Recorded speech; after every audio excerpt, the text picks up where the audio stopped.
Compagnon de la première heure de l'abbé Pierre, le père Pedro Meca vit en permanence aux côtés des pauvres et des marginalisés. Il sait non seulement les écouter, mais il sait aussi très bien en parler.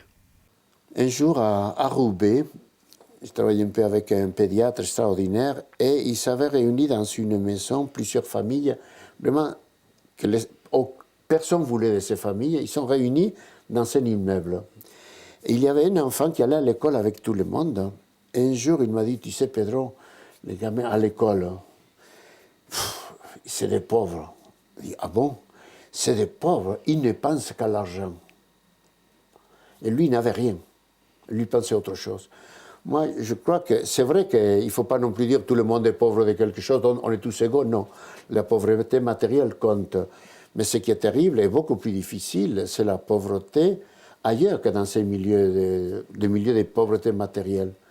Je me souviens, il y a 15 ou une quinzaine d'années au moins, un groupe de jeunes de la société, beaucoup avec des noms à rallonge, pour moi ça ne veut rien dire, mais pour eux ça voulait dire quelque chose, et des familles d'argent, qui sont venus me voir pour me dire, Pedro, on aimerait s'occuper des pauvres, on aimerait travailler dans les milieux.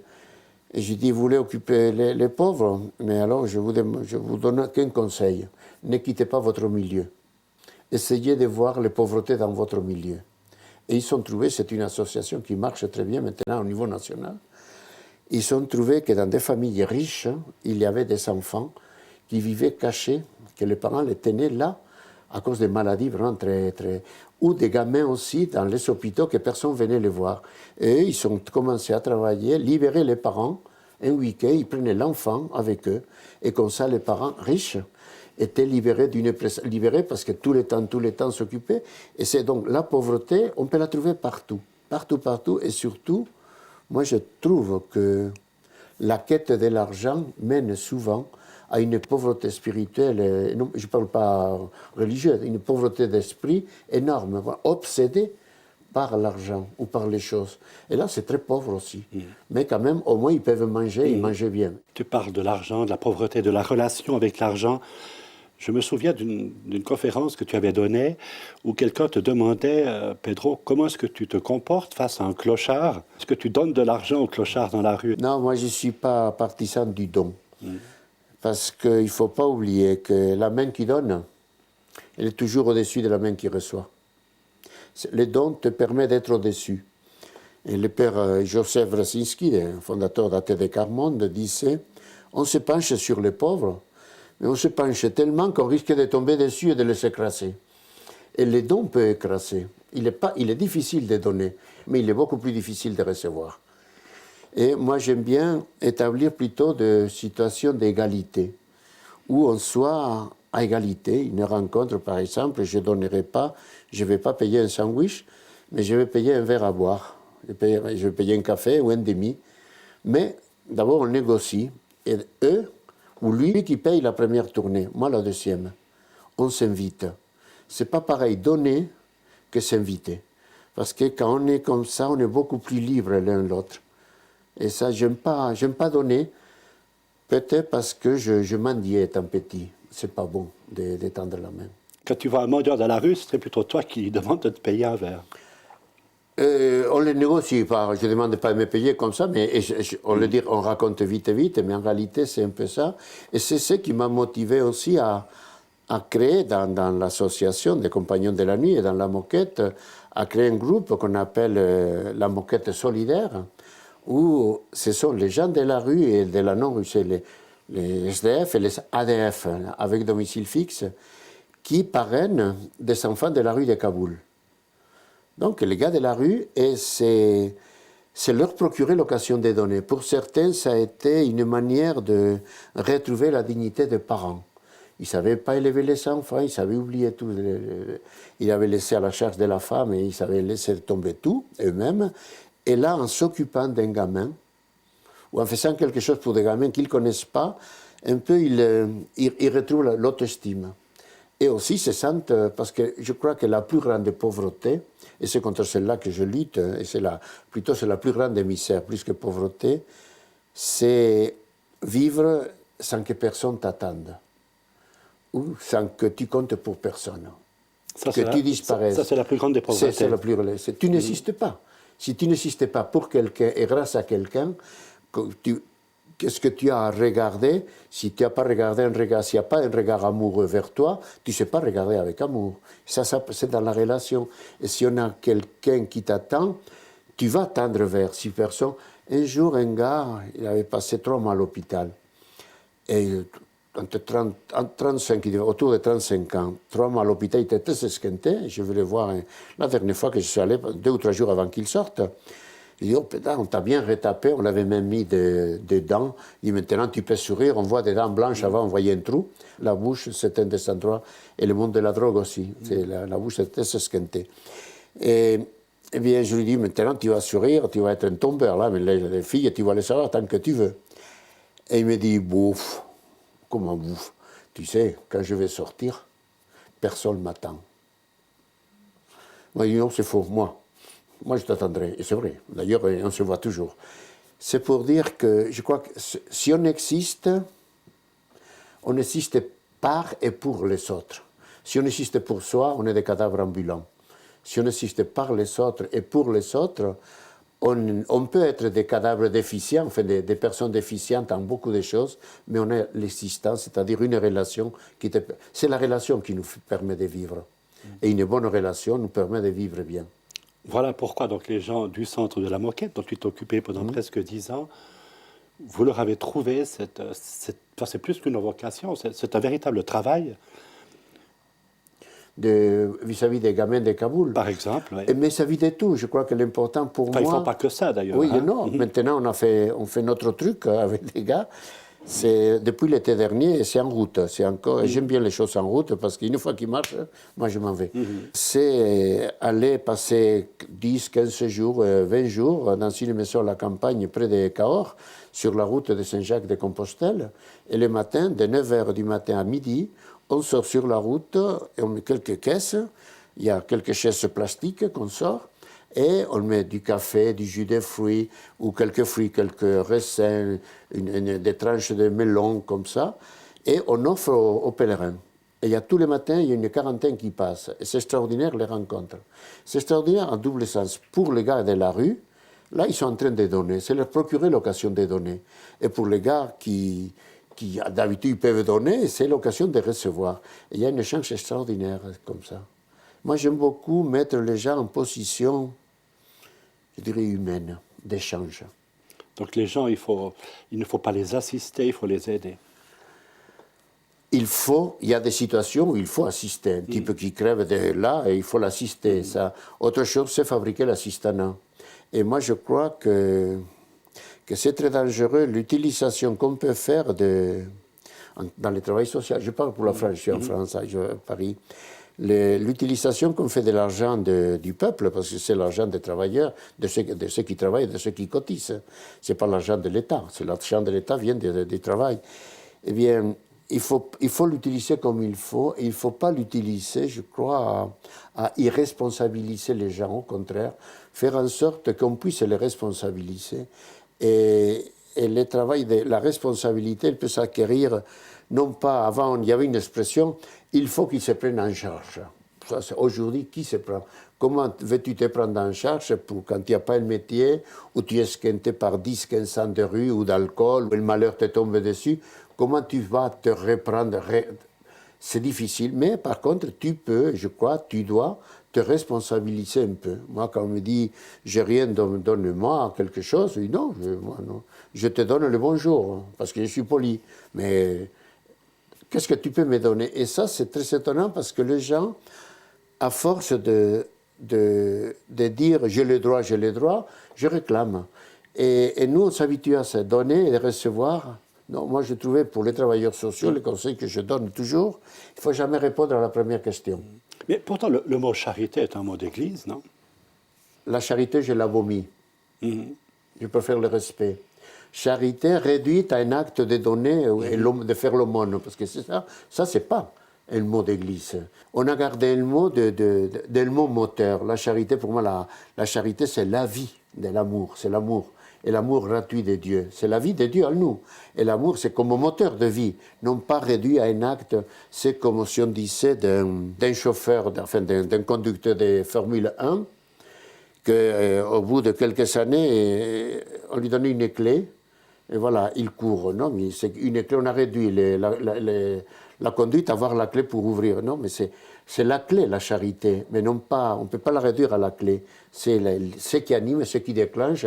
Et là, mais quand on réduit la charité au don, ça, non, je suis contre. Et d'ailleurs, je suis contre la solidarité réduite simplement à donner des choses. La solidarité, être solidaire pour être un peu responsable, ça vient des solides, des solidaires aussi, c'est un terme juridique, c'est être fort pour l'autre. Puisque tu es faible, je vais être fort pour toi, pour que tu deviennes fort, non pas pour que tu restes faible. Moi, je ne peux pas être solidaire de la situation de pauvreté des gens. Je ne suis pas solidaire d'un pauvre. Je suis solidaire des ressources qu'il a en lui et qu'on va découvrir et mettre en avant pour s'en sortir d'une situation de soumission ou d'esclavage ou de plier. L'homme, il faut qu'il soit debout. Je suis solidaire de ses envies et de sa dynamique de se mettre debout. Je ne peux pas être solidaire de celui qui veut faire la sieste. Chaque personne a au fond de lui les moyens de s'en sortir, tu crois? S'en sortir d'où pour aller où? Les moyens de s'en sortir, ça dépend. Un gars qui lui manque une jambe, il n'a pas les moyens de courir un 100 mètres en 10 secondes. Et il pourra courir en pas mal de temps, il pourra courir. Il s'en sortira d'une situation pour une autre. Mais moi, je crois que tout le monde a les moyens de vivre. Mais ce qui lui manque, il faut l'aider. Et c'est ça, je dirais, la différence entre les humains et les animaux. Un animal, si un chat né avec 3 pattes ou un accident, le train qui passe, souvent, il coupe une jambe, une patte, les autres chats, ils ne vont pas le coudre une jambe. Tandis que l'homme, par la tête, il peut faire en sorte de remplacer la jambe, de remplacer le cœur. Ça, c'est extraordinaire. On pourrait transplanter le cœur de généreux à des types héroïstes. Il faudrait faire des transplantations, mais ça, on ne peut pas les transplanter. Mais l'homme peut faire en sorte qu'il peut combler les déficiences et de la nature, au moins en partie, les déficiences de la nature et les déficiences des actions des hommes. Tu as dû rencontrer des gens dans ta vie importants, ça je le sais, même des ministres, des gens aussi moins connus. Tu as connu l'abbé Pierre, tu as connu un Premier ministre en France. Comment tu analyses un petit peu tout ça là maintenant? D'abord, déjà important, oui, mais non pas parce qu'ils sont ministres. Ça, c'est très relatif et c'est précaire. Et c'est vrai que pendant ma vie, j'ai eu la joie, parfois pas la joie, mais de rencontrer des grands personnages ou des personnalités, des très grandes personnalités. Certains très connus, mais j'ai rencontré, pour moi, ceux qui m'ont le plus marqué, c'est des gens souvent inconnus. Chaque fois que je parle en public, et pour moi, c'est un truc très important de savoir dire merci à ceux qui t'apportent quelque chose. Aux gars de la rue qui me racontent une histoire, qui me disent quelque chose, je leur dis merci. Tu vois, ça, je ne savais pas. Je crois savoir remercier. Et donc, pour moi, l'importance déjà n'est pas dans le rôle qu'ils jouent, parce que ça, ce n'est qu'un rôle. Et il peut être très, très fort. Mais ce qu'il y a, c'est que ma formation de dominicain m'a donné un certain niveau de culture. Ça aide. C'est pas tout. Et ça te permet quand même d'avoir accès à des rencontres où tu peux parler sans trop dire de bêtises. C'est-à-dire qu'il faut oublier le journal si tu ne veux pas dire de bêtises. Eh bien, si tu as une certaine culture, pour moi, c'est le travail essentiel avec les gens en difficulté, c'est la culture aussi, parce que c'est ça qui te permet d'avoir un passeport pour la vie. Non pas... Et qui est beaucoup plus important souvent que le logement. Je ne dis pas que manger boire, parce que tu crèves, mais le logement, le travail, c'est secondaire par rapport à te cultiver de l'intérieur. La culture, ce n'est pas simplement connaissance, c'est te cultiver, te pousser de l'intérieur. Et là, ça m'a permis de parler avec tout ce monde-là, souvent des grands de ce monde, comme on dit. Et ça les embêtait toujours, pour certains, s'ils ne l'étaient pas, c'est que j'étais une personne, c'était un homme libre, ou assez libéré. Libre, je ne sais pas qu'est-ce que c'est, mais libéré. Et ce qui fait peur, ce qui induit au respect, c'est de rencontrer quelqu'un qui soit libre, Tu as de l'argent, tu crois que tu peux faire, tu as l'expérience, qu'on peut faire tout, qu'on peut acheter tout. Dire à quelqu'un qui a des millions, je t'emmerde, c'est pas avec ça que tu vas acheter ce que je suis pas, ce que je vends pas. Et là, c'est ça qui gêne, la liberté. Et je crois que ce dont on a besoin aujourd'hui, c'est des hommes libres, plus que jamais. Et le bonheur d'être libre, tu te contentes parce que tu réduis une des recettes pour être libre, pour moi, être libéré, c'est de réduire ta vie à l'élémentaire. On n'a pas besoin de tellement de choses. Et on peut en jouir. Je suis très heureux dans un bel appartement, comme je suis très heureux dans un bidonville. C'est pareil. Pareil, sauf que les difficultés ou les gens ne sont pas les mêmes, mais l'important, ce n'est pas dans l'avoir. Et on insiste aujourd'hui trop dans l'avoir au lieu d'une manière d'être. Je crois que le secret, s'en sortir de là, c'est pour moi quitter la dépendance des choses qu'on a ou qu'on désire tellement avoir qui en est esclave, pour arriver à la dépendance des personnes, c'est-à-dire être en dépendance, non pas indépendant. Je crois qu'il faut reconnaître dans l'autre, et c'est ça la vraie relation, reconnaître que l'autre, tu peux m'apporter, toi, tu ne vaux rien, mais tu peux m'apporter quelque chose. Par là, tu vaux beaucoup. Et tout le monde peut apporter quelque chose. Et on peut s'enrichir mutuellement. Et ça, pour moi, choisir des morceaux de liberté qui sont partout, c'est autre chose que choisir des morceaux de ce qu'ils pensent être la liberté parce qu'ils sont des choses. On confond trop les prix et la valeur. Pour toi, c'est ça la recette du bonheur? Du bonheur, c'est pas si il y a recette. Il faut être heureux. Je suis heureux, mais pas content. Pas content parce qu'il y a trop de misère, trop d'injustice autour de moi. Tu es un homme heureux mais en colère. Mais pas content. Mais pas content. L'abbé Pierre me disait, Pedro, parce que je le fréquentais beaucoup, une des vertus qu'il faut garder, c'est la colère. Si on ne se met pas en colère face à l'oppression, qu'un gamin soit maltraité, qu'il soit torturé, qu'il soit condamné à, ou que non, mais là, si on ne se met pas en colère, c'est qu'on ne l'aime pas.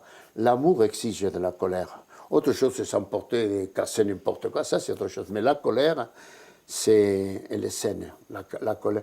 Si les situations du monde d'aujourd'hui ne nous mettent pas en colère, il vaut mieux qu'elles meurent.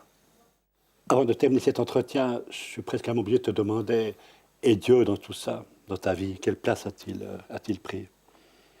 Je me demande pourquoi tu me poses la question. Parce que je suis curé? Parce que tu es curé, oui. Mais ce n'est pas un curé qu'il faut poser cette question, c'est à un chrétien, à un croyant. Parce que je peux fonctionner comme curé, mais ça c'est la question, en définitive, à un croyant. Dieu là-dedans. Je dirais, il n'y a pas de Dieu en dehors de ça. Il n'y a pas de Dieu en dehors, c'est là-dedans. C'est-à-dire, moi je crois à un Dieu, je suis chrétien, un Dieu qui est trois. C'est les mathématiques de Dieu. Je crois en Dieu, Père, Fils, Esprit. C'est un mystère. Je crois, foi, mystère.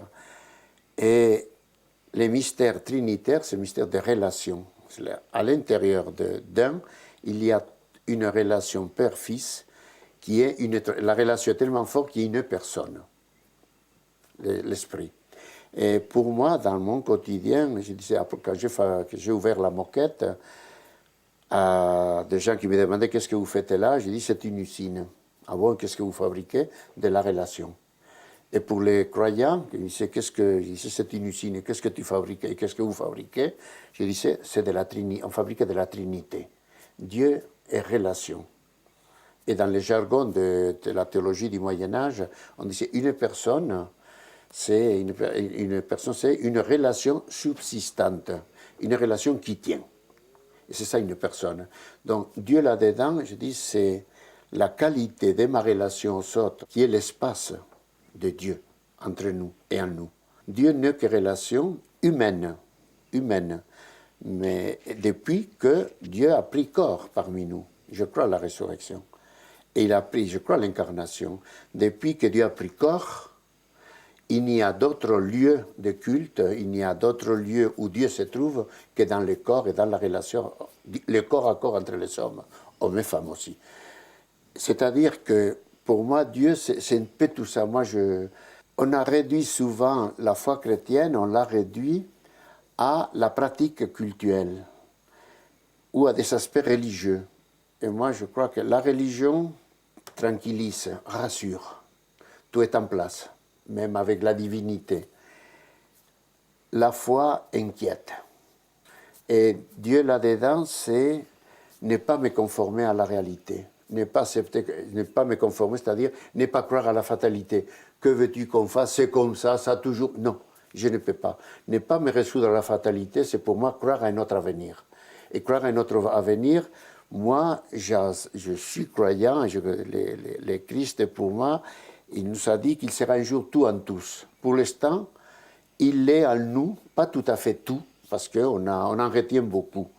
Pourquoi, quand le Christ est mort à la veille, juste quelques heures avant, il dit « Ma vie, on ne me la prend pas, c'est moi qui la donne. » Quand on donne sa vie, la mort n'a pas d'emprise sur toi. Que veux-tu qu'elle prenne la mort si j'ai tout donné? Et je crois que nous sommes aussi ressuscités dans la mesure où nous donnons. La mort ne peut pas avoir d'emprise sur mon amitié pour toi, mon amitié pour tout ce que je donne, la mort n'a pas de prise. Et c'est ça la résurrection, et c'est ça la vie de Dieu en moi. Souvent on me pose la question, est-ce que tu leur parles de Dieu aux gens de la rue? Je dis non, c'est plutôt eux qui me parlent de Dieu.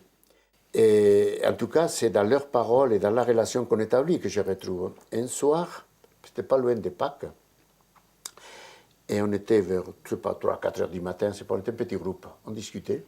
Et il y a un qui me dit, dis donc Pedro, qu'est-ce que c'est que la résurrection? Tu peux m'expliquer? J'allais parler, il y a un gars qui dit, je vais te l'expliquer moi. Un gars qui est entre 45, 50 ans ou 55 ans, que j'ai toujours vu, et je l'ai vu sous, tout le temps. Je dis, c'est un des gars qui a attrapé une cuite quand il était jeune, et il maintient la même depuis des années. C'est toujours, je l'ai toujours. Et jamais on avait parlé de Dieu. Et il me dit, la résurrection, je vais te l'expliquer. Et il me dit, le Christ est né pauvre. Le Christ a vécu pauvre. Le Christ est mort pauvre, plus que pauvre. Mais on l'enterrait comme un riche. C'est-à-dire que dans les évangiles, on l'enterrait dans un tombeau neuf qui n'avait pas servi, donc c'est un tombeau de riche. On l'enterrait comme un riche. Alors, il a foutu les camps. Pour arriver à des moments extraordinaires, il faut beaucoup de temps. Et c'est quelque chose d'aujourd'hui dans notre société, on le méconnaît, on ne veut rien savoir de la durée. C'est l'instant, l'immédiateté. On investit à court terme, on voit ce que ça donne. Et en tout, même en argent, tout à court terme, et on fait tout casser. Mais la durée. Et là, il faut beaucoup de temps. Et je disais souvent dans mes balades nocturnes au début, qu'on n'avait pas de local ni rien, je disais, il faut être là quand rien ne se passe. C'est la seule manière de garantir d'être là quand quelque chose peut se passer.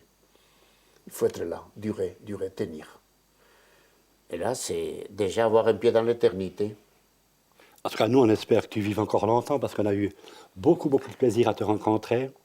Et moi, j'ai le plaisir de venir rendre des visites parce que tu sais, ma théorie sur la visite, une visite, ça fait toujours plaisir. Toujours. Soit en arrivant, soit en partant.